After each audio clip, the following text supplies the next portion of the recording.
Então, acho que estamos ao vivo agora. Boa noite, gente. Primeiramente, eu gostaria de agradecer a presença de todos. Gostaria de agradecer principalmente, imensamente, a presença do nosso professor convidado, Luiz Antônio Bressani. O professor é PhD em Mecânica dos Solos pelo Imperial College de Londres. É professor titular do Departamento de Engenharia Civil da URGS. Orientador de mestrado e doutorado no PPGC da URGS, na área de construção e infraestruturas.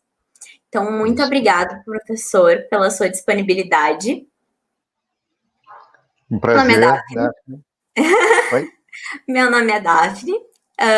Então, eu faço parte da organização da Semana Acadêmica da Engenharia Civil e eu vou mediar, então, uma palestra denominada Condicionantes Geotécnicos da RS 486, Rota do Sol, no trecho Serra Litoral.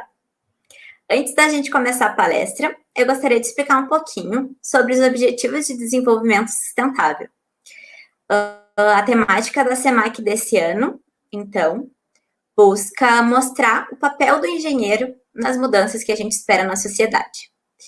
E na palestra de agora, então, a gente vai trazer o objetivo número 9, que é a indústria, inovação e infraestrutura, que busca construir, então, infraestruturas resilientes, promover a industrialização inclusiva e sustentável e fomentar a inovação.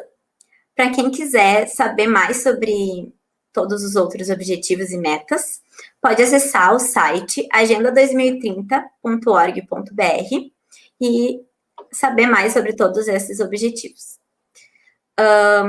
Pessoal, sintam-se à vontade para comentar, para fazer perguntas, que durante a palestra, então, o professor vai ir nos auxiliando conforme as dúvidas forem surgindo. E sem mais delongas, então, eu passo a palavra para o professor. Muito obrigada, professora. Muito obrigado, Daphne. Obrigado pela apresentação. Eu só tenho uma pequena correção, que a gente é bem recente. Eu fui professor do departamento, mas oficialmente agora eu já estou aposentado a partir do meio de setembro. A aposentadoria saiu, Então, eu não devo uma boa dar notícia, mais... um descanso merecido. Pois é, não, depois de muito tempo, a pandemia acabou de me dar um empurrão final, assim, sai, né?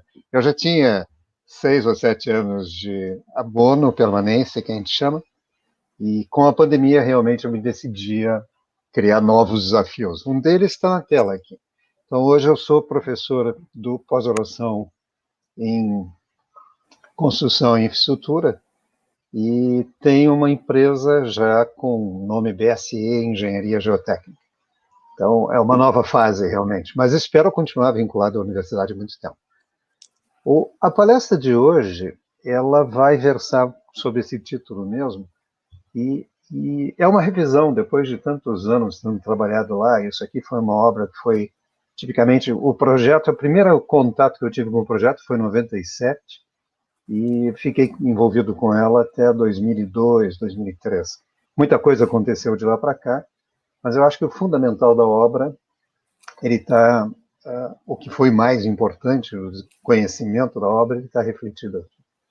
Então, agradeço o convite realmente para participar, e eu vou tentar fazer com uma linguagem que seja ao mesmo tempo simples de entender, mas que tenha as coisas mais fundamentais de mecânica de solos e geotecnia nesse âmbito. O que eu combinei com a Daphne, isso para todo mundo, a palestra pode durar uma hora e talvez um pouco menos, um pouco mais. Mas seria muito interessante, se vocês tiverem alguma pergunta e a própria Daphne perceber que tem algo que ela não entenda, pode me interromper. Senão fica tanto longo para mim quanto para vocês. Então vamos lá, deixa eu ir aqui. Eu tenho 2 janelas para operar. Deixa eu só me gerenciar para que eu possa vê-los ao mesmo tempo. Vai. Então, a história realmente dessa ligação entre o Planalto e o litoral, ela é muito antiga, é uma ligação pré-histórica.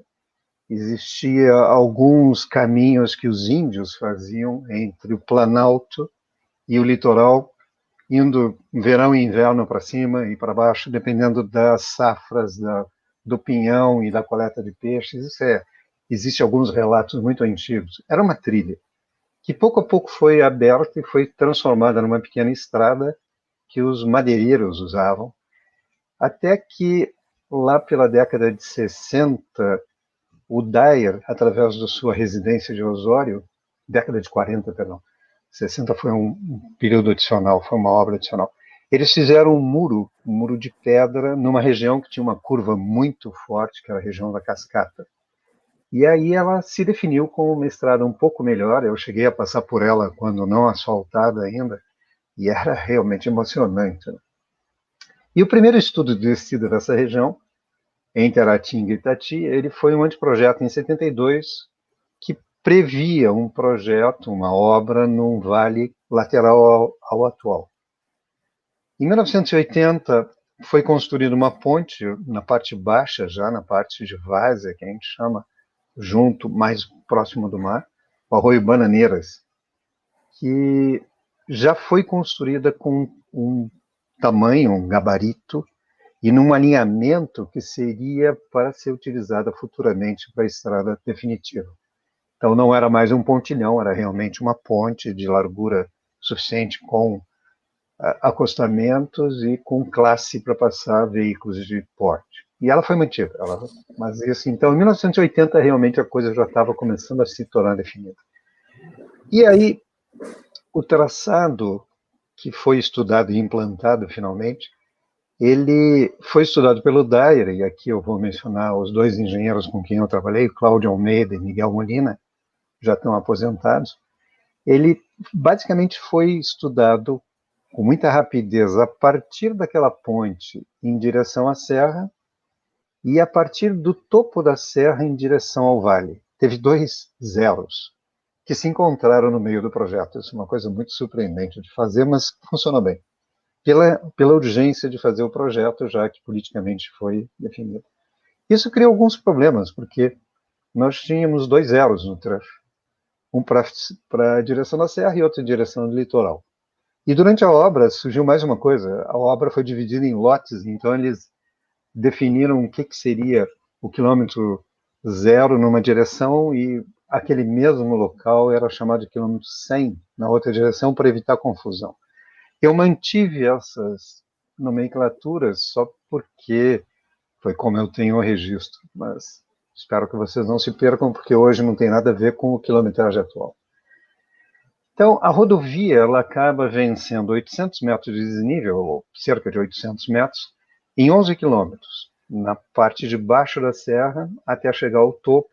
São 11 quilômetros de curvas em meia costa para vencer esses 800 metros. Então, está tipicamente uma rampa de 7,5%, que é praticamente o limite aceitável nesse padrão de rodovia, o que significa que a gente não pode mexer muito no trecho. Isso é algo muito importante entender. E existe uma geomorfologia, essa é uma palavra muito importante para nós em taludes naturais, porque se tu entender a geomorfologia, tu consegue entender o processo.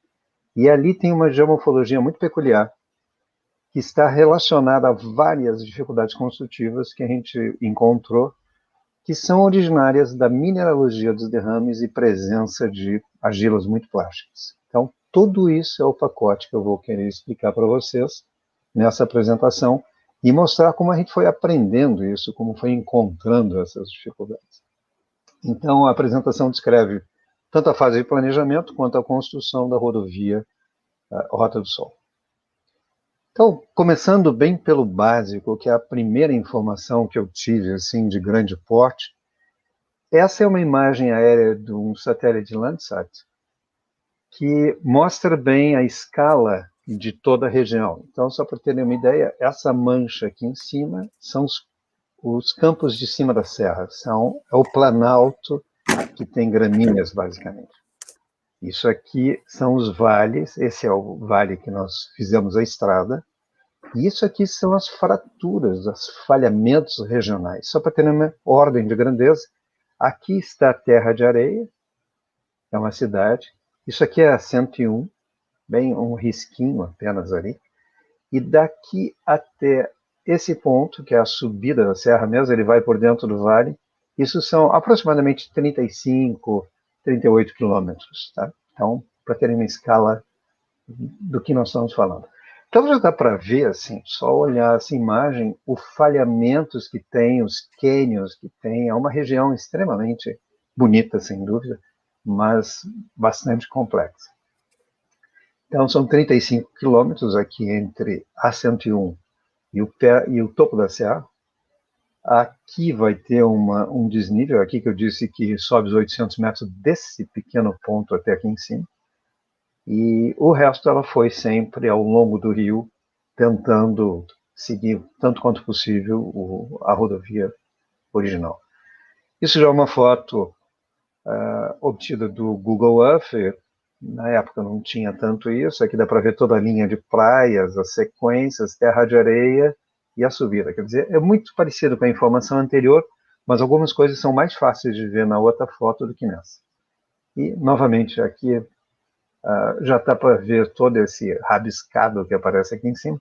Na verdade, é uma sequência de curvas para vencer a serra. Então, o traçado ele teve diversas limitações geométricas e foi na subida da serra, em grande parte, meio encosta, mas mesmo no vale, ele acabou, nós tínhamos o rio à direita, a encosta à esquerda, ele acabava ficando meio encosta, não tão íngreme. Havia uma declividade menor, e quando a gente subiu a serra, bom, aí as declividades eram muito fortes. E em dois locais, quando a gente subiu a serra, nós chegamos numa condição, e quando eu entrei em contato com o projeto, eu não entendi muito aquilo, só depois que o projetista me explicou o que ele tinha tido de problema para resolver. Ele estava subindo a serra, numa meia encosta, e de repente ele não tinha para onde ir. Basicamente por quê? Porque as escarpas eram muito violentas na frente dele, e a única alternativa foi fazer uma curva em túnel para dentro da montanha, subir e sair novamente meio encosta mais acima. Então, tiveram dois túneis de reversão, quilômetro 5 e quilômetro 10, basicamente porque não se conseguia achar outra solução geométrica. Isso é algo difícil de explicar para um leigo. Eles acham que um túnel atravessa de um lugar para outro, né? Atravessa um morro de um lugar para outro. Aqui nós fizemos um túnel entrando na montanha porque não tinha para onde ir. Eu vou mostrar mais adiante essa figura, vocês vão entender. Então, esse é o traçado final. Então, aqui dá para ver os dois pontos de reversão. A estrada ela vem subindo, chega aqui, ela começa a subir, chega nesse ponto, ela não tem para onde ir. Aqui eram os paredões aqui em volta, então ela é obrigada a fazer uma curva para dentro da montanha, depois vai bem encosta, bem encosta, bem encosta, e novamente aqui ela é obrigada a fazer a mesma coisa. Então, tendo visto o traçado, a primeira coisa que eu fiz quando comecei a participar do projeto foi sentar com os projetistas geométricos e dizer o que dá para mudar, que me auxilia no projeto geotécnico. O que a gente pode melhorar do traçado para não ter tanto problema. E foi um desafio, porque deu para melhorar muito pouca coisa. Exatamente pelo que eu estou descrevendo. A topografia era extremamente difícil de conseguir mexer nela. A topografia não permitia muitos dados de mudança, mas mesmo assim se conseguiu. Então, eu comecei junto com vários colegas, junto com geólogos, junto com alunos, a trabalhar estudando muito bem qual é a geomorfologia, quais são os materiais. Então existe uma grande diferença, eu vou voltar aqui só para deixar bem claro isso, existe uma grande diferença entre o trecho ao longo do rio, que eu vou chamar de... Bom, existe uma primeira parte aqui que é influência marinha ainda, tem algumas argilas moles, tem areia aqui, isso o mar esteve nessa região. Depois, a influência do rio, a encosta, até o pé da montanha, da serra. E aí a subida da serra, que embora seja um trecho relativamente curto, são 11 quilômetros, ele é muito desafiador, ele é muito diferente do resto. Então, o que a gente teve foi uma área mais plana, que é chamado lote 2. Eu não vou falar muito do lote 1, que seria aquele mais perto do rio. Ele tem problemas relativamente semelhantes, ele foi construído depois, eu não tive tanto envolvimento. Essa área mais plana tem ondulação do terreno, tem muitos blocos de rocha, tem os colúvios em toda a área. E isso era muito pouco conhecido pelos executantes da época, pelas empresas, que tinham experiência em construção em basalto, mas um basalto mais seco, um basalto de Caxias, de Bento, da Serra, e não o basalto de fundo de vale, extremamente úmido. Os níveis de água muito elevados e os materiais muito alterados, como eu vou mostrar. E na Serra, bom, declividades muito altas lateralmente, diversos materiais ao longo do eixo e que a gente não tinha muita ideia do que ia encontrar. E realmente foi fascinante, porque a cada 20, 30 metros que tu sobe na escarpa, tu encontra um material diferente. Porque os derrames têm 20, 30, 40 metros de espessura. Então, à medida que a gente vai subindo, a gente vai trocando o derrame e vai trocando material. E toda a experiência que eu tinha nos últimos 400 metros, eu jogo fora e vou ter que ter outra experiência agora. Então, se eu tivesse uma rampa de 10%, 40 metros eu venço em 400 metros de estrada. Como era 7,5, dava um pouquinho mais, um pouquinho menos, dependendo da espessura. Então, se vocês descerem a rota, hoje é muito difícil descer ela devagarinho, porque não tem acostamento suficiente, não é possível parar. Mas eu caminhei ela trecho a trecho, examinando cada corte, é impressionante a variabilidade que tem. Então, aqui, por exemplo, dá uma ideia do que são os paredões. Isso aqui é uma fotografia tirada da beira da escarpa, logo antes da entrada do túnel. E a estrada chegava nesse ponto, não tinha para onde ir. Olha o paredão que tem lá no fundo, né? Então, esse paredão aqui, essa escarpa, ela não podia ser... Nós não tínhamos onde botar uma estrada aqui para subir. E aí foi obrigado a fazer uma curva à direita, que depois eu vou mostrar, e entra no morro e aí consegue uma rampa razoável para fazer. Então, o fato de ter túneis na estrada foi para conseguir fazer a estrada, não foi para atravessar de um lugar para outro. Então, o mapeamento geológico foi fundamental nessa obra toda. Ele foi contratado através de um geólogo que hoje está trabalhando no resto do Brasil, o Eduardo Figueiró, e fizemos também uma geofísica com eletroresistividade. Isso mostrou os vários derrames presentes, foi principalmente no início, na parte mais baixa. Então, nós tivemos pelo menos uns 3 derrames, não são muitos, a declividade é pequena, mas tinha um fundamental, que definiu tanto o lote 1 quanto o lote 2, e ele tem o que a gente chama de estrutura de fluxo. Isso é uma das coisas que marcou muito essa obra. Colúvios. Colúvios são materiais que vêm da parte superior da encosta e se depositam na parte de baixo. Toda a estrada foi feita junto ao rio, toda a estrada estava em cima de colúvio. E a espessura variava muito ao longo da encosta, ficando mais espesso na direção do rio, tipicamente entre 2 e 5 metros, em alguns casos até 10 metros de espessura, o que é bastante. E esses materiais tendem a ter fatores de segurança baixos. E esses materiais tendem a ter nível d'água alto, porque estão no fundo do vale. E é um dos lugares que mais chove no Rio Grande do Sul, 2.000 milímetros, 2.200 milímetros ano. E, mais que isso, não evapora muito, porque está sempre meio nublado lá, está sempre úmido, não tem grandes ventos, então o nível de umidade é muito alto. E abaixo disso, finalmente, o arenito botucatu apareceu em alguns pontos isolados, porque ele fica nas cotas mais baixas, ali na cota 30, na cota 20, por aí. Então, à medida que a gente sobe, ele desaparece, a gente não vê mais o arenito. Ele não foi, nessa obra, ele não foi importante. O que nós encontramos, então? Bom, antes de a gente entrar no vale, a primeira coisa, antes de entrar com obra, a primeira coisa que se viu já tem movimento. Independente de ter cortado árvore, de ter entrado com obra, de ter feito o corte, já haviam escorregamentos de terra. Era uma área que a gente chama geologicamente muito ativa, jovem, que está em evolução com erosão de terra. Isso é chave. Se vocês algum dia forem trabalhar numa área onde a geologia é ativa, vocês vão ver processos que estão em pleno andamento. E a gente vai ter que estabilizar, mesmo que eu não tenha culpa nenhuma, nós, como engenheiros, não fizemos nada, mas ele já está movimentando, já tem que estabilizar ainda mais se tiver uma obra. Então, geralmente envolvendo colúvios, numa condição típica e bem peculiar, muito diferente daquilo que os empreiteiros, os engenheiros do Dyer tinham experiência. Eles não tinham experiência nesse material, e no início foi muito difícil. Eu comecei a entender isso e começava a dizer, olha, tem problema, tem isso, tem aquilo, tem não sei o quê. E eles diziam, não, mas basalto a gente conhece. E no início acharam que a gente estava assustado demais, até que a obra iniciou e todos os cortes praticamente rompiam. Aí começaram a nos ouvir, começaram a fazer um pouco mais de investigação e descobriram que aquilo que eles chamavam basalto não era o basalto clássico da Serra. E aqui eu tenho a primeira comunicado a fazer assim mais dramático. O basalto que tem em Caxias e Bento não é basalto. Ele é rio dacito. É uma rocha ácida. É uma vulcânica ácida.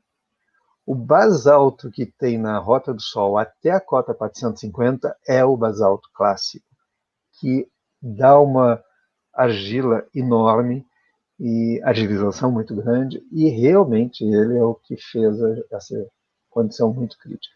Então aqui as espessuras de 2 a 12 metros, e os movimentos são muito dependentes de água subterrânea, geralmente suspensa no próprio colúvio, e claro, quando se drena a condição fica bem melhor. Muitas soluções foram puramente drenagem, algumas outras soluções mistas. Isso é a foto da estrada. Oi? Oi. Tem uma pergunta aqui. Posso interromper o senhor? Claro, lógico. Sim. Quanto tempo durou? Aqui, ótimo. É uma quanto ótima tempo pergunta, durou o estudo do terreno? Não, isso foi uma ótima pergunta. Na verdade, em 96, 95, o Dyer me procurou, os engenheiros do Dyer me procuraram. Eu já trabalhava com eles há algum tempo e me pediram para fazer uma investigação preliminar. E a gente fez uma inspeção de campo, assim, em 2 dias, só para olhar isso aqui. Essa era a imagem que tinha da estrada da época, uma estrada não pavimentada, estreitinha. E isso aqui é a declividade do terreno que tinha lá. Só para terem uma ideia, está cheio de blocos aqui, ó, no meio do mato, no meio do capim, onde não tem mato. E isso está cheio de trincas. E isso está movimentando. E essa curva aqui, ela foi provocada por esse escorregamento que vai empurrando. Vocês estão vendo que tem uma barriguinha aqui no material? Isso já havia os movimentos na época. Então, quanto tempo durou o estudo antecipado do terreno? Nada. No sentido de que nós não conseguimos fazer um estudo antecipado, porque o Dyer não tinha recursos antes da obra iniciar para fazer um estudo adequado. Eu tive 1 mês de trabalho antes, começamos a pedir alguns furos de sondagem, não conseguimos, a obra iniciou e a gente iniciou trabalhando em projeto e investigação junto com a obra. O que foi um desafio. Não é a melhor forma. Foi isso que o senhor quis dizer? Eu coordenei a investigação, mas muita coisa foi sendo feita pela própria empresa de construção, empresas de projeto que foram contratadas, e eu acabei trabalhando como assessor do Dyer, né? Então, foi isso que a gente conseguiu fazer. Quando o senhor comentou que houveram rachaduras, quebras no início, ali, quando achavam que era basalto. Não, eu vou mostrar logo adiante, eu vou te mostrar em seguida. Então, esse aqui, ó, o quilômetro 1 mais 600, é aquela topografia de obra, aquela estaqueamento de obra. Isso aqui hoje teria que ser refeito, então ninguém procure o quilômetro 1 e 600 atual, ele não tem nada a ver com esse aqui. Tá? Só que é a minha referência de obra, eu mantive, algum dia eu tenho que corrigi-la. Isso é o que havia em campo. Isso aqui é o chamado Campo dos Búfalos. Hoje, a posição onde o Marcelo Rigo, esse era um estudante de mestrado na época, ele está olhando uma dobra do terreno. Isso aqui é um levantamento do terreno. Ele escorregou de cima e a parte de baixo levantou, fazendo esse movimento. Deixa eu onde ele está com o pé aqui, está sendo levantado por um escorregamento do material que vem por baixo. Então, isso acontecia de forma natural. Havia, claro, isso aqui é um campo de pastejo, havia uma vegetação arbórea maior. Quando ela foi cortada, obviamente, esse movimento tende a ficar mais intenso.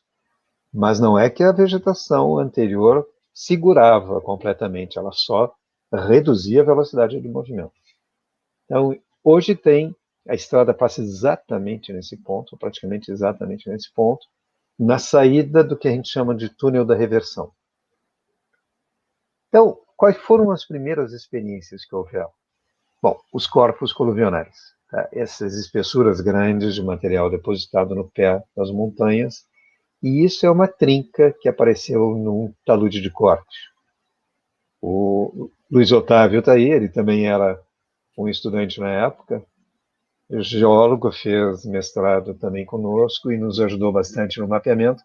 Isso aqui é um patamar que foi cortado aqui, depois aqui, tinha outro patamar e aqui estava o nível da obra final. Isso é praticamente no meio da obra, bem pertinho do Arroio Bananeiras, né? E é uma ruptura de grande porte. Isso aqui mexeu 80 metros acima do eixo. E esse foi um grande desafio estabilizá-lo, mas ele foi estabilizado de novo com drenagens, com obras e tal. E foi aqui que a gente começou a aprender que havia algo diferente nessa obra. E o diferente é que os materiais não só eram argilosos, mas eles tinham uma resistência muito baixa.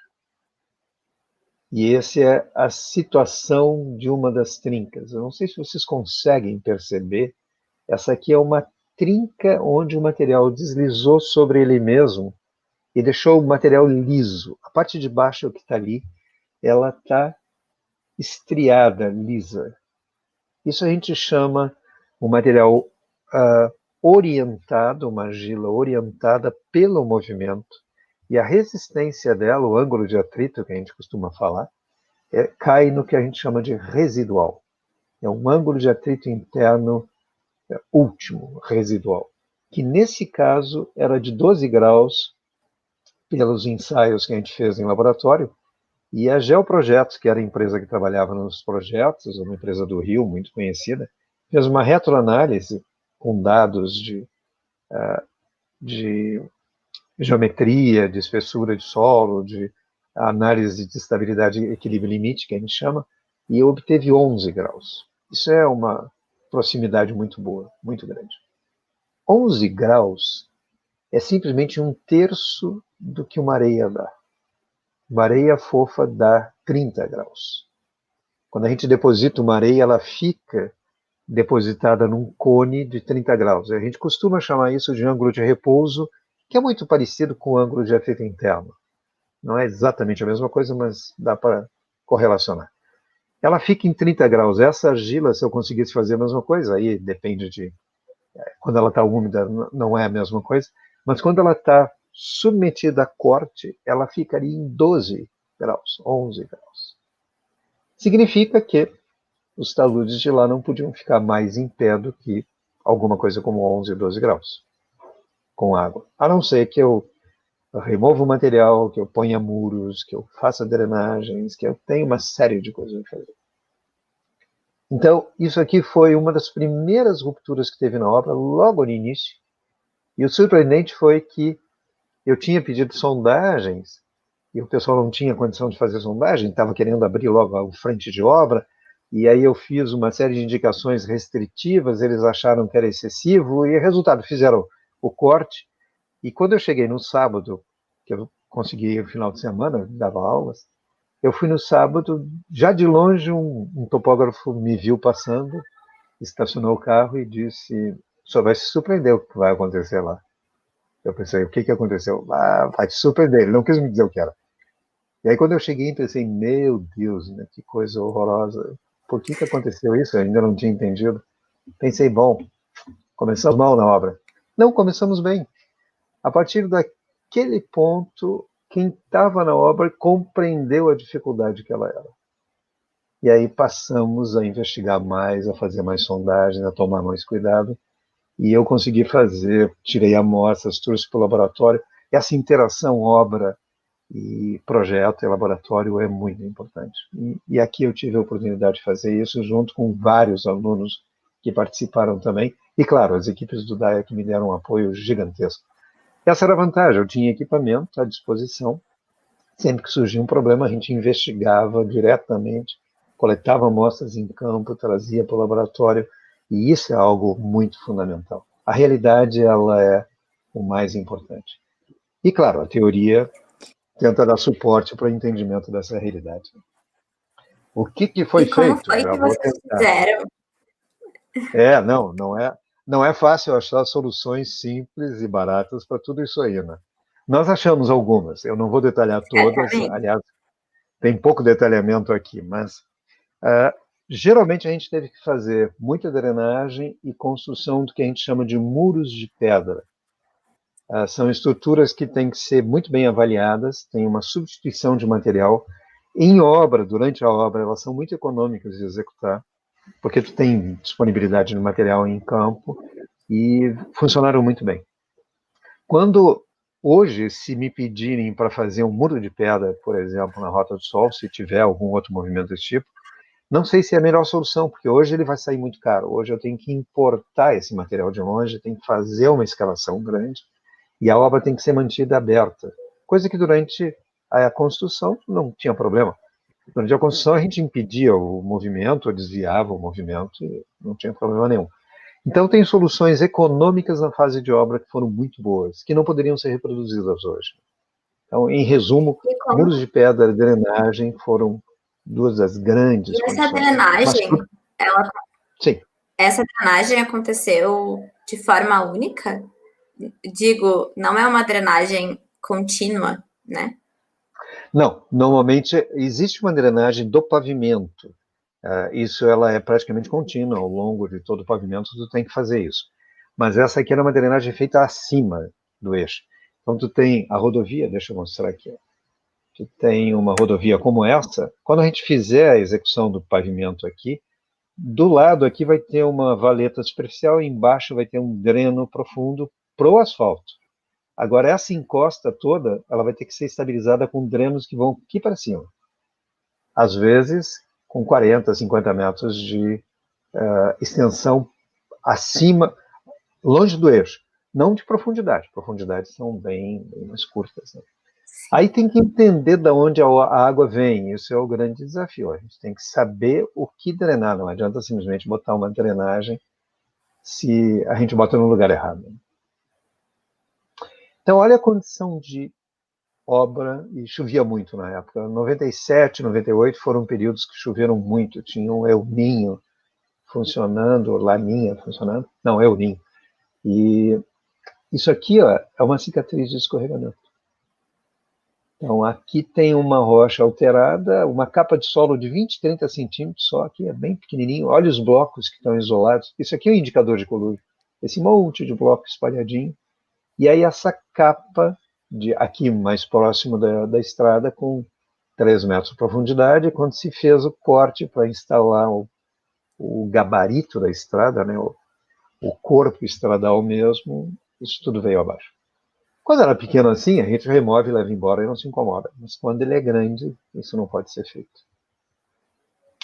Esse é é uma montagem de fotos em papel, na época não tinha ainda máquina digital, então aqui tem um corte, uma pequena mudança de matiz do material, mas é o mesmo. A cor deveria ser idêntica, e isso é o colúvio. Blocos de todos os tamanhos e muita argila no meio, geralmente com o nível da água alto, e aqui acima vocês veem, ó, o material é todo irregular, ele é todo ondulado, assim. Isso são os movimentos que ele tem à medida que ele está descendo. Esse é o quilômetro 2 mais 900, que era chamado, foi um trecho que exigiu realmente obras de estabilização de maneira importante. E aqui é bem no acesso ao viaduto que vai subir a serra.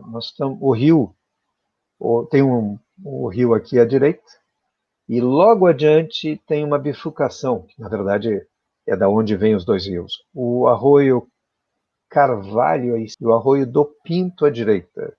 Então, é o Vale do Pinto, a Serra do Pinto é chamada por causa desse pequeno arroio, ou pequeno riozinho que vem aqui. Os dois se juntam e aqui formam Três Forquilhas. Então, aqui, logo depois da curva, é o acesso para o viaduto que começa a subir a serra. É um viaduto grande que dá acesso. Agora, o que eu quero chamar a atenção é esse degrau que tem aqui. Ó. Isso aqui foi um rejeito, a gente chama de rejeito, uma trinca que baixou, na época, 40, 50 centímetros, e todo esse corpo que está aqui na frente, ele está ali, ele vem aqui, não dá para ver porque a cor é a mesma, né? A gente não tem, mas tem o mesmo desnível, o mesmo degrau aqui escondidinho. Isso desceu e foi um pouquinho para a esquerda. Por que aconteceu isso? E a declividade aqui não é grande? Porque tinha uma camada argilosa embaixo e houve um escorregamento ao longo dela. Isso aqui é uma foto de detalhe de uma região alguns dias depois. Isso aqui foi logo que rompeu, eu acho que rompeu durante a noite, a foto é do dia seguinte. Isso aqui é uns 5, 6 dias depois.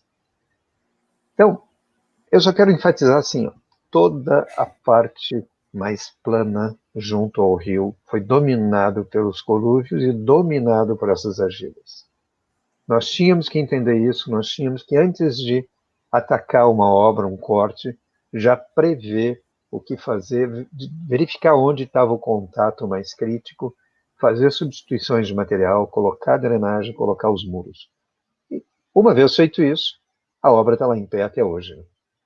Grande parte dela ficou assim. Professor? Sim. Considerando que essa área estava cheia de colúvios e era bem irregular, tinha esses deslizes, esses rebaixamentos, como que vocês conseguiram fazer o nivelamento dessa estrada, desse pavimento?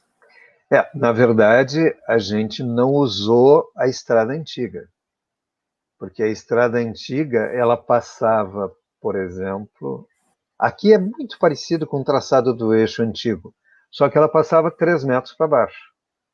Então, por questões de traçado mesmo, a gente tem que trazer a estrada de forma que ela tenha sempre uma certa continuidade, tanto em planta quanto em verticalidade. Ela não pode subir e descer, subir e descer.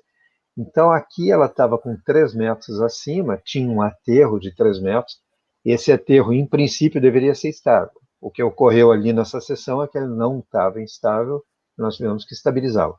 Mas uma vez que eu construa esse aterro, ou faço corte, enfim, aonde for necessário, esse corpo estradal ele é nivelado e estável.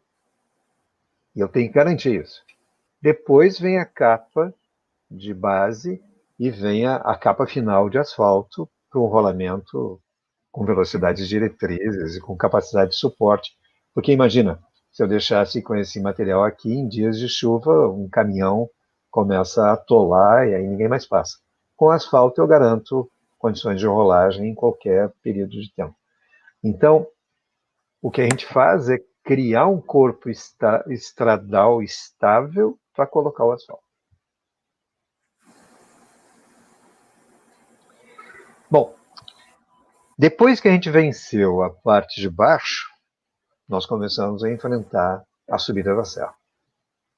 E a subida da serra, ela teve sessões, eu acabei não representando aqui sessões, que pena.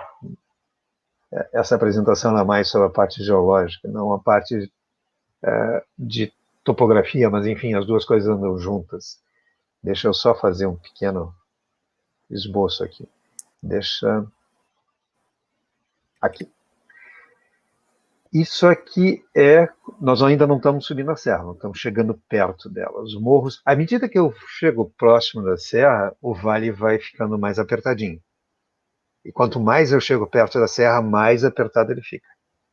Então a estrada que está junto, tinha lugares que eu podia ficar com a estrada longe, tem lugar que eu tô o rio à direita, quem vem em direção à serra, e para esse, bom, vamos olhar como se fosse a figura. Aqui o rio à esquerda, e à direita essa encosta aqui de solo alterado, e bom, eu não tenho espaço para colocar um acostamento, uma terceira via, que em alguns casos, logo antes da subida, já tinha que começar a colocar, uma terceira via, a via normal, a outra via, o acostamento. Quer dizer, são 3,5, 3,5, 3,5, já dá 7, 10,5, mais 2 metros de acostamento, 4, dá 14 metros de largura. 14 metros de largura, colocar nessa condição, exige que eu corte o pé da encosta. Mas ele não fica em pé, então eu tenho que cortar mais para cima. Se eu tenho solo, esses cortes eram feitos 1 para 1.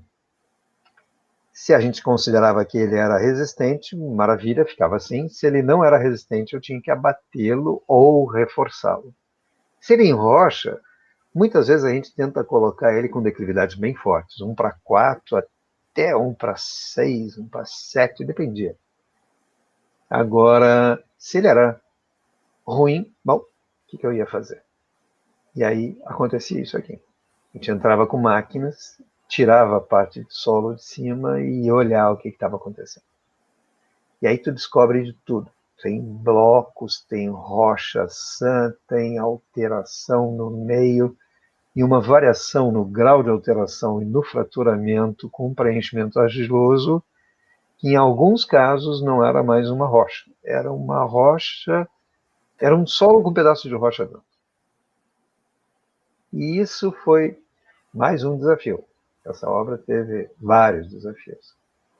Então, há casos onde eu tinha cortes muito altos em perfis muito alterados. A cor aqui é bem representativa do que era lá. Esse foi bem no início da obra. E outros eu tinha rochas que parecem satisfatórias, mas realmente elas são... Isso aqui, ó, é uma trinca preenchida por uma lâmina de argila, mas o fato é que quem domina a resistência é essa lâmina de argila. Toda fragmentada, e a gente está fazendo os cortes para poder fazer a plataforma da estrada. Então, realmente, a geometria é bem crítica. E só para terem uma ideia, de vez em quando o corte, a estrada está lá, esse é o patamar final. Mas, por causa da questão de cortar e fazer patamares e cortar, eu estou aqui a uns 25 metros de altura acima da estrada e, bom, é isso que eu estou encontrando lá em cima. É uma miscelânea de materiais. E o pior de tudo, os contatos entre derrames. Então, tudo aquilo que a gente estuda em geologia aplicada, geologia e engenharia, por favor, lembrem disso quando forem numa obra assim que... Então, todos aqueles itos que a gente aprende, né? Granito, siltito, argilito, a gente brinca, de vez em quando eu encontro uns bruxitos aí, né? Porque isso aqui é uma rocha competente, embora fragmentada competente. Mas isso aqui é um contato completamente alterado. As raízes vão ali, porque ali é onde tem nutrientes e água. Isso aqui está argilizado. Isso é no meio de uma encosta que deveria ser rocha. Deveria, mas não é. Então, muitas vezes a gente foi obrigado, ao abrir a obra, ao desmonte com fogo, mudar a geometria, fazer um desmonte maior, fazer reforços pontuais. Geralmente se tentou resolver geometricamente, mas muitas vezes foi obrigado a fazer obras. E a pergunta que eu deixo mais adiante, mas eu já vou fazer aqui, para não esquecer o ponto, é o que acontece com isso aqui daqui a 20 anos? Ele vai continuar alterando. Então, economicamente não deu para resolver todos os problemas da obra. Mas isso não foi um erro nosso, isso foi falta de recursos. A obra abriu, foi inaugurada, tem funcionado com relativamente poucos acidentes. Ela gera muita riqueza para o país e para o Estado, mas no futuro as pessoas vão ter que voltar lá e ir consertando coisas que vão naturalmente piorar. Essa é uma delas. Tá? Então, compreendam que uma estrada numa região tão crítica, ela vai precisar permanentemente de manutenção, eventualmente não só manutenção, obras novas para segurar coisas que por um período ficaram, graças a Deus, ficaram em pé. Mas a gente sabia, isso aqui não vai durar muito. Só que não havia condição de fazer tudo e realmente eu acho que se fez bastante no período. Precisaria Essa é de outra... uma contenção Oi? ali para resolver aquele ponto que o senhor estava indicando das rochas. Precisaria de alguma contenção? É assim que se resolveria, no caso? Depende muito. Sempre a gente chama, de modo geral, contenção, tudo que consegue segurar a obra no local. Agora, o tipo de contenção depende muito, porque eu posso fazer, inclusive, entre aspas, uma contenção só geometria, só por desmonte. Hoje isso já fica muito mais difícil. Então, de novo, a diferença entre estar na obra executando, construindo, ou consertar depois que ela está colocada em operação. Então, na época, a gente desmontava blocos aí, fechava a estrada por uma tarde, desmontava tudo que tinha que desmontar, de vez em quando deixava passar alguém, e era econômico. Hoje eu não posso fazer isso. Vai cair em cima do asfalto, vai destruir o asfalto, vai fechar a estrada por um período, isso não pode mais ser feito. Então, soluções que eram, de novo, razoáveis na época, hoje são impossíveis. Hoje teria que botar uma tela, teria que colocar tirantes, teria que botar grampos, chumbadores. Então, realmente as soluções mudam. Mas se tu acha que há um risco, isso pode ser feito tanto por monitoramento, inspeção, ou por evidências de quedas de pequenos blocos, começa a haver necessidade de fazer isso, para evitar acidentes maiores. E isso aqui é outra particularidade muito comum na subida de serra.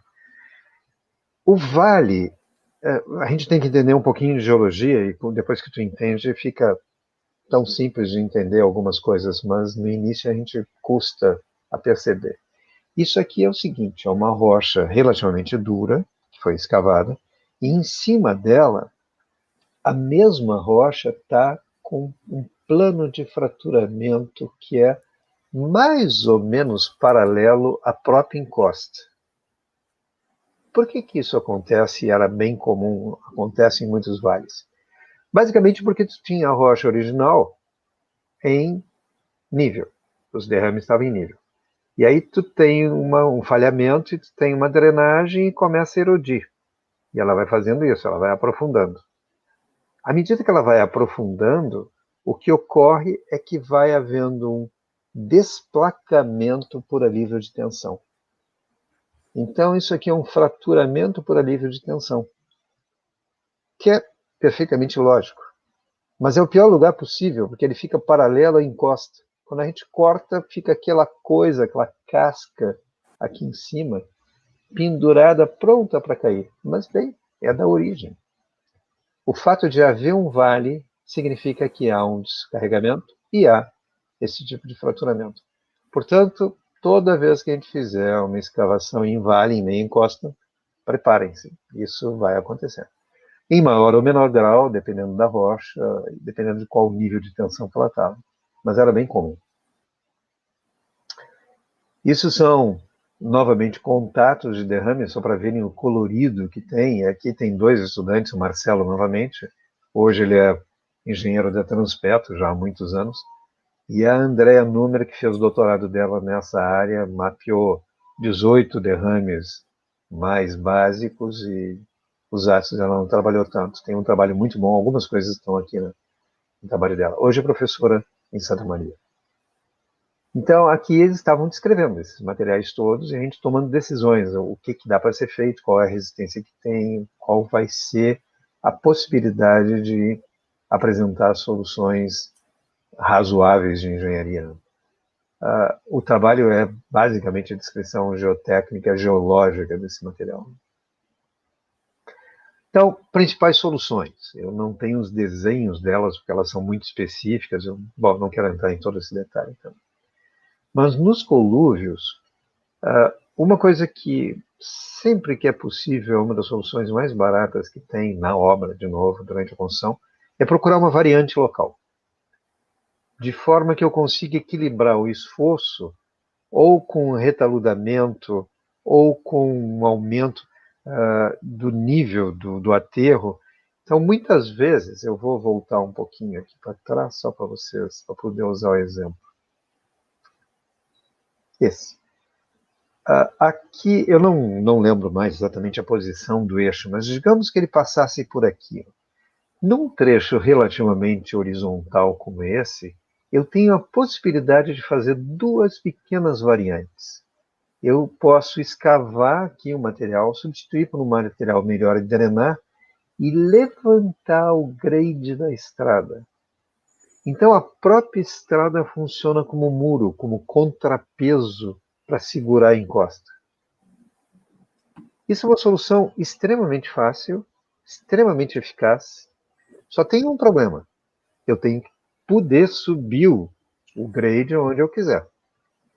O problema é que às vezes a gente quer levantar aqui e aqui eu tenho um aterro que é muito pesado em cima de um outro material. Eu quero baixar. Bom, aí eu vou fazer um topogana. Uma hora eu subo, uma hora eu desço. Mas aí não dá. Ou Mas eu não tenho... é caro Oi? trazer esse material para levantar o grade, não se torna caro também? É mais barato do que outras obras. Muitas vezes é mais barato que outras obras. Principalmente porque eu tenho cortes aqui na frente, muitas vezes, que eu posso botar aqui. Então a distância de transporte é muito pequena. Agora, se eu tiver uma ponte aqui, ou se eu tiver um viaduto ali na frente, e o grade está ajustado, aí eu não posso mexer nisso. Aí eu penso uma outra alternativa. A gente pode deslocar o eixo um pouquinho para a direita. Às vezes, 3 metros de deslocamento para a direita me dá espaço para construir um muro relativamente barato, e isso é muito econômico. O único problema é, de novo, se eu tenho um viaduto ali e um bueiro aqui, já construídos, eu não posso jogar a estrada 3 metros para o lado, eu vou sair fora do bueiro. Ou o rio está ali do lado, bom, aí eu resolvo o problema da esquerda e tenho um problema na direita. Mas é uma solução que é a primeira solução que a gente tem que visualizar, mexer um pouquinho na geometria da estrada. Então lembrem que, embora o projeto geométrico seja muito estudado, a gente, quando chega para resolver geotecnia, vamos lá, vamos olhar uma variante local que me permite um equilíbrio de esforço. Substituição parcial ou total dos materiais de fundação. Às vezes, naquele encontro do viaduto que eu mostrei, aquela trinca, aquele rebaixamento, aquilo era uma argila mole que não tinha sido descoberta no período, não orgânica, não é argila mole de deposição, argila a muito baixa resistência, oriunda da alteração. Ela não foi percebida durante a execução e estava lá. Porque até a estrada antiga já estava, a gente construiu sobre a estrada antiga e rompeu tudo. O que se fez foi remove aquela argila, escava tudo de novo localmente, põe o material bom, resistente e volta a aterrar. Funciona espetacularmente bem, desde que tu descubra. Se isso acontece depois que já tem pavimento funcionando, já tem trânsito, já está todo o asfalto, caríssimo de executar, raramente viável. Aí a gente tem que botar um muro embaixo. Trincheira drenante. Eu não vou entrar no detalhe da trincheira, mas são basicamente drenos de 4 metros de profundidade escavados durante a fase de execução também. Contenções com muros de pedra, ou enrocamento, ou de terra, muitas vezes. E aí, soluções mistas. Aí, bom, a solução mista é o seguinte: um pequeno muro com uma drenagem mais profunda com uma variante lateral, o uso de drenos horizontais profundos, que é o DHP, ou trincheiras drenantes a montante, outras a jusante, material leve, tem uma infinidade. A criatividade humana aqui é fantástica. Todas elas, qual que eu escolho? Escolho a que é mais eficaz naquele ponto e mais econômica naquele ponto. Professor, mas tem algumas que são obviamente econômicas. Eu também achava. Até que uma solução obviamente econômica em janeiro não era uma solução obviamente econômica em agosto.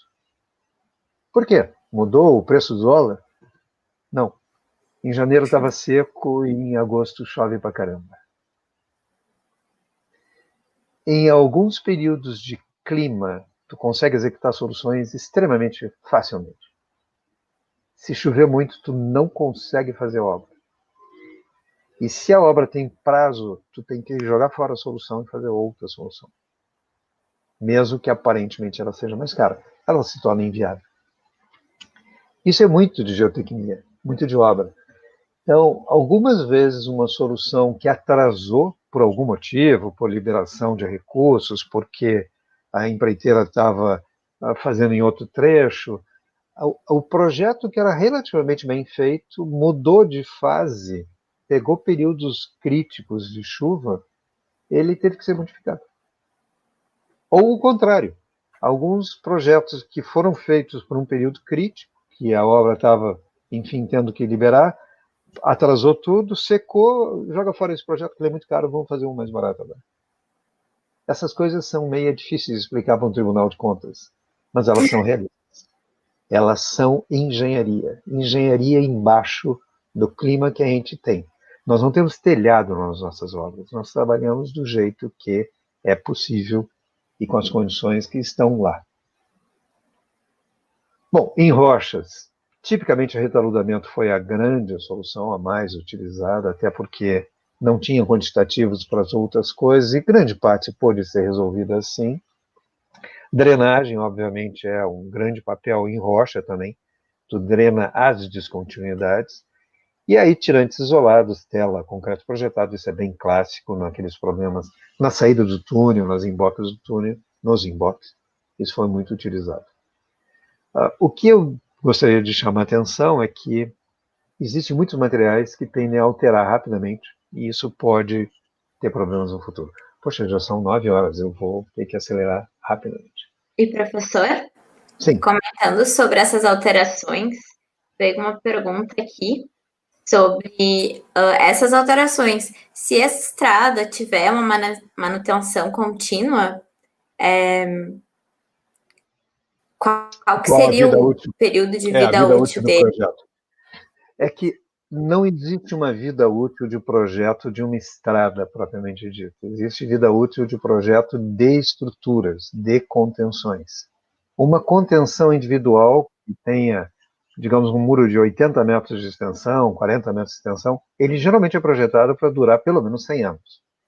50, 100 anos são tipicamente o tempo de vida útil, e a gente tem várias obras que estão dentro desse patamar sem problema nenhum.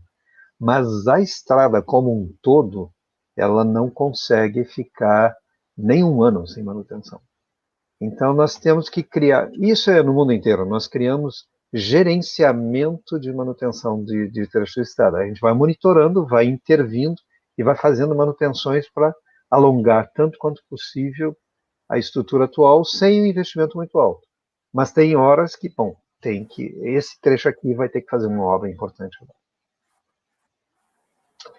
Eu agora entraria, mas eu não vou ter tempo, eu sempre subavalio. Bom, eu acho que escrevendo um pouco mais, como eu fiz, né, toma mais tempo. Mas agora, uma parte que foi a origem de várias dissertações de mestrado, de doutorado também, foi o estudo do material. Eu não vou entrar com isso em muito detalhe, mas a apresentação fica aí para vocês. A resistência ao cisalhamento desses materiais argilosos e o fato de que a fração areia que existe ali, o tamanho areia, não é areia convencional. É, na verdade, grãos que estão parcialmente intemperizados e são quebradiços. Isso faz com que, sobrecarga, eles mudam de comportamento, mudam de granulometria e viram argilas, em alguns casos. Então, o que era uma areia, vira uma argila. E há uma resistência, uma redução da resistência muito importante. Então, esses são os materiais que tem lá, as cores são bem visíveis, isso aqui é o que eles chamavam, em alguns casos, de saibreiras. As cores são muito parecidas, é difícil descrever isso em campo, a gente tem que olhar com muito detalhe. Isso é um detalhe dessa estrutura de fluxo. E aqui tem um bandamento, não sei se vocês percebem aqui, ó, essa faixa mais rósea, é porque tem um bandamento semi-horizontal, provocado pela deposição desse derrame, e dentro desse bandamento, quando a gente examina em microfotografia, isso aqui é uma escalinha, é uma lâmina de 2, 3 centímetros, da rocha, aqui à esquerda, com as bandas, e aqui quando ela está alterada, olha como ela fica. Esse material tem uma resistência grande, mas uma resistência menor ao longo da banda. Esse material alterado não tem resistência nenhuma ao longo de uma banda que está aberta. Isso aqui é argila que foi removida. E quando a gente rompe, ele rompe desse jeitinho aqui, ó, com essa cara de sabonete. Isso tem 12 graus, 10 graus. Esse material com baixas tensões se comporta como um solo convencional, 27, 28 graus. Quando eu boto tensão maior e rompo ele vira esse material muito plástico. Aqui são as curvas de tensão, aliás, as envoltórias de resistência. Eu não vou entrar nisso, mas varia muito. Nós chegamos a medir 8 graus, 7,9 graus de ângulo de atrito, é baixíssimo, é um dos mais baixos do mundo.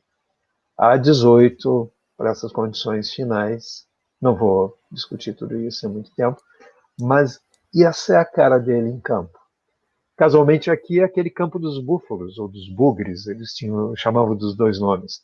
O campo dos bugres que eu apresentei antes com o Marcelo Rigo, lá pisando na ruptura, quando a gente escavou, está aqui ela.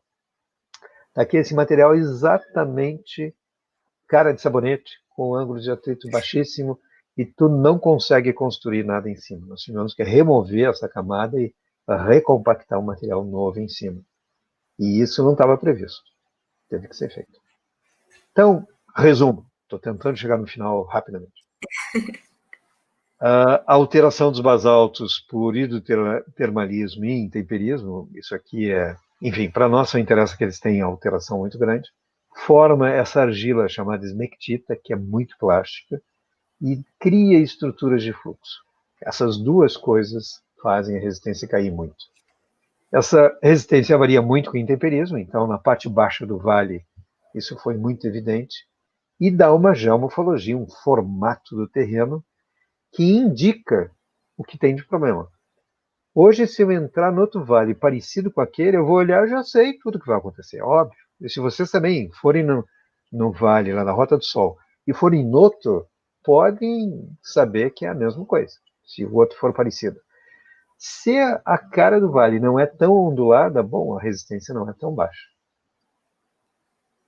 Então, nesse ambiente subtropical úmido, porque embora seja Rio Grande do Sul, ali é um subtropical, existe uma diferença muito clara entre a rocha e o solo em alguns pontos, mas geralmente tem uma transição extremamente espessa e os materiais de alteração, ele tem essa capa superficial, possivelmente um solo saprolítico bem variável, a rocha alterada, às vezes a rocha sã, às vezes ela não existe e começa novamente um novo derrame alterado novamente.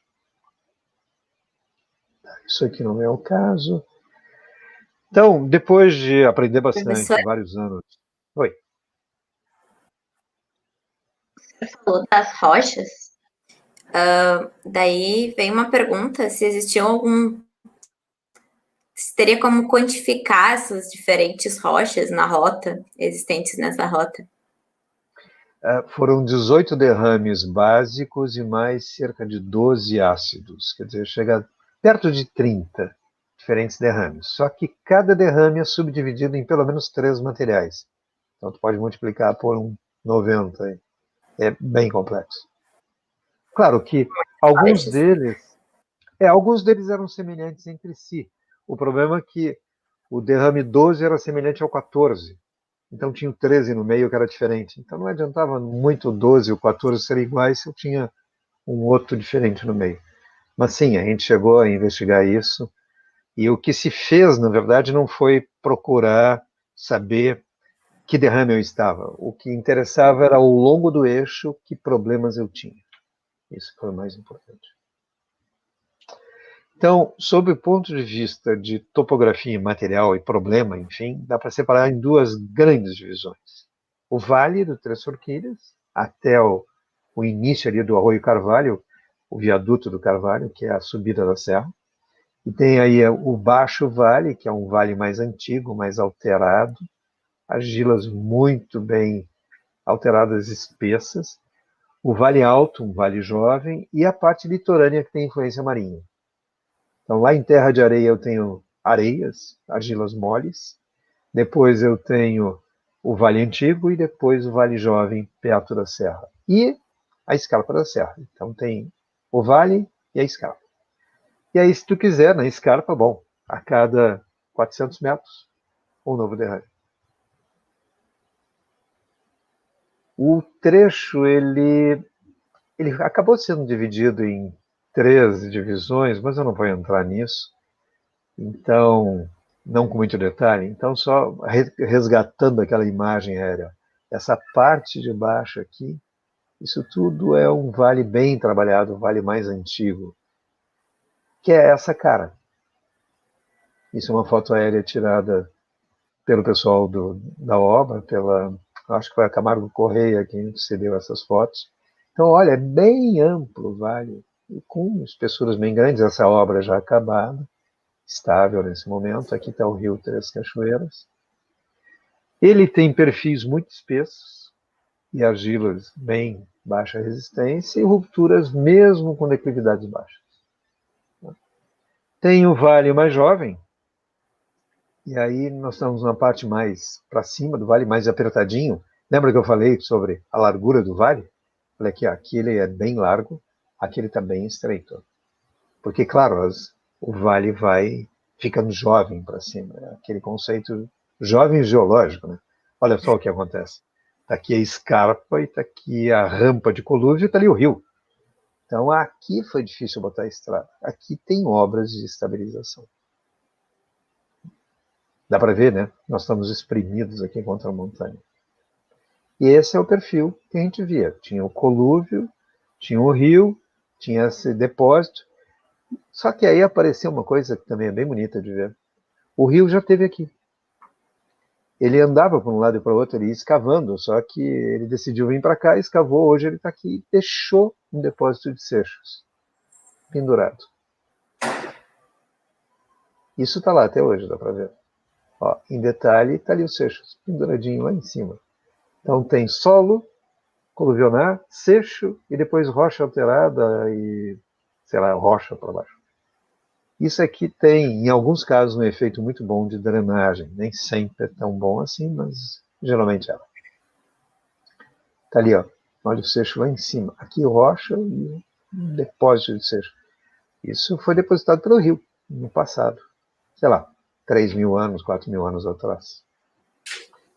Na serra, 14 derrames basálticos, porque aí eu já subi um pouquinho, né? Os 18 tem 4 ali para baixo. Até a cota 450, esse marca muito bem.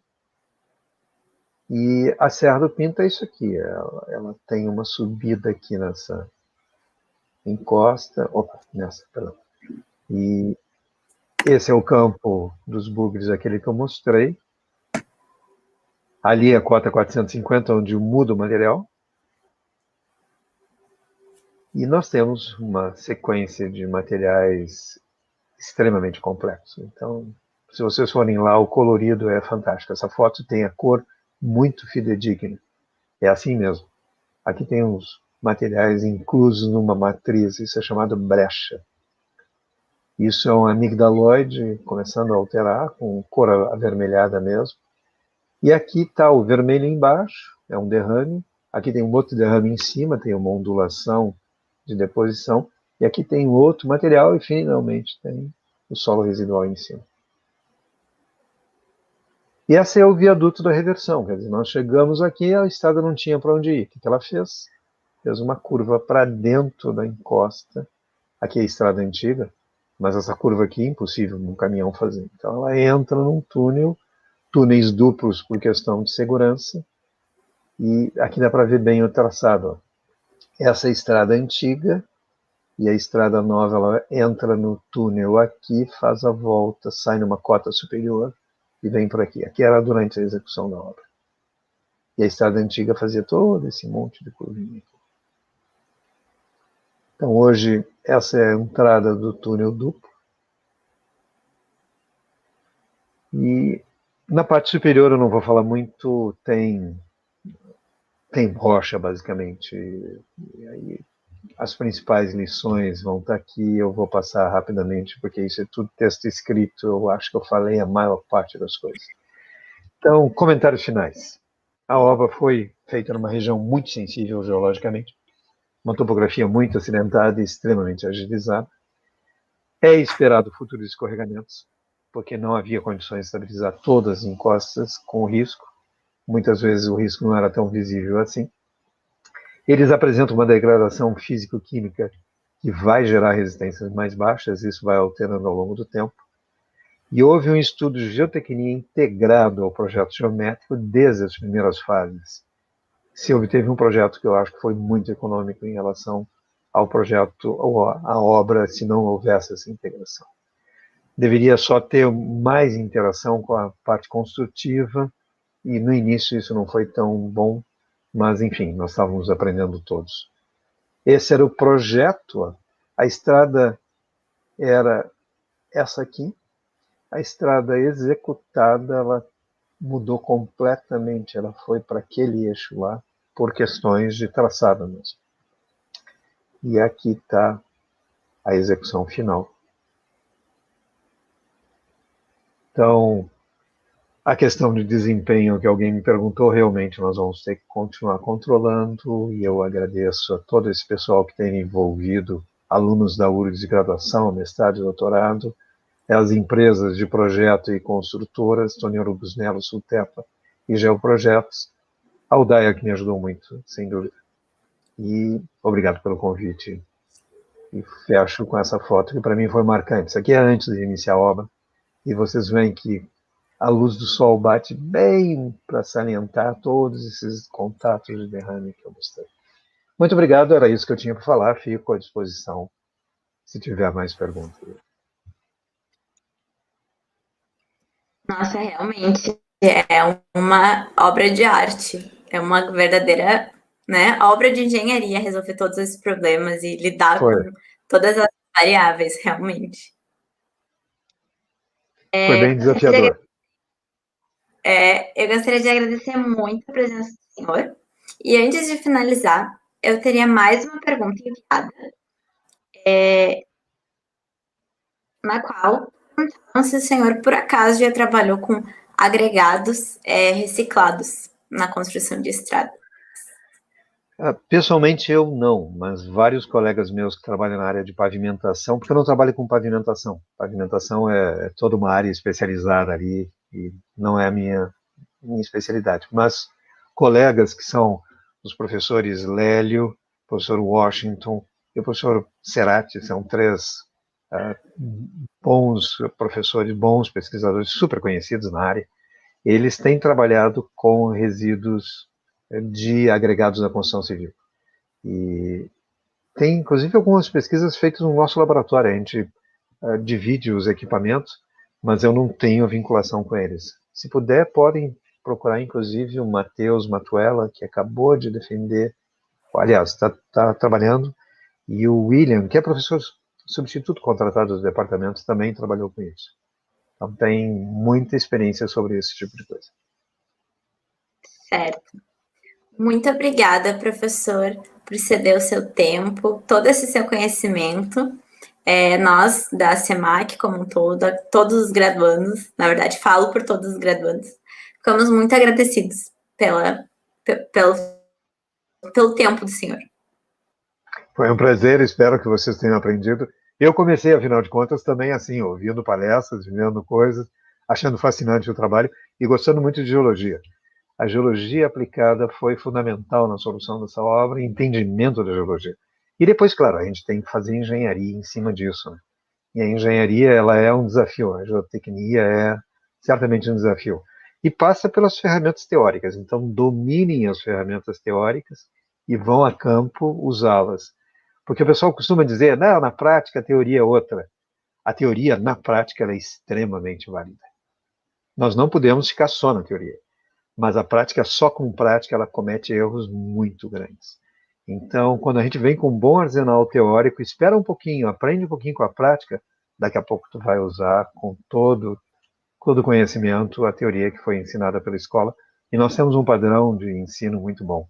Eu tenho realmente muito orgulho de ter participado durante 30 e poucos anos como professor desse departamento de engenharia civil e do curso de engenharia. Então, estão em boas mãos.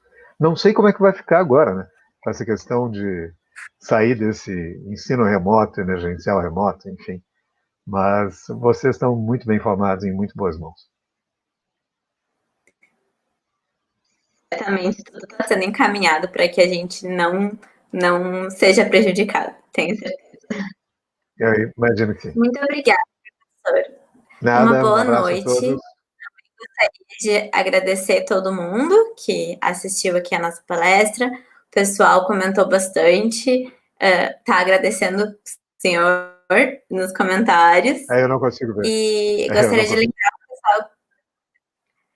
Eu gostaria de lembrar o pessoal que daqui a pouco, mais tarde, agora perto das 10, vai ter o sorteio para o pessoal que assistiu às palestras no dia de hoje. Então, todo mundo fica ligado ainda. E é isso, professor. Muito obrigada mais uma vez. E uma boa noite. Boa noite. Tudo de bom para vocês.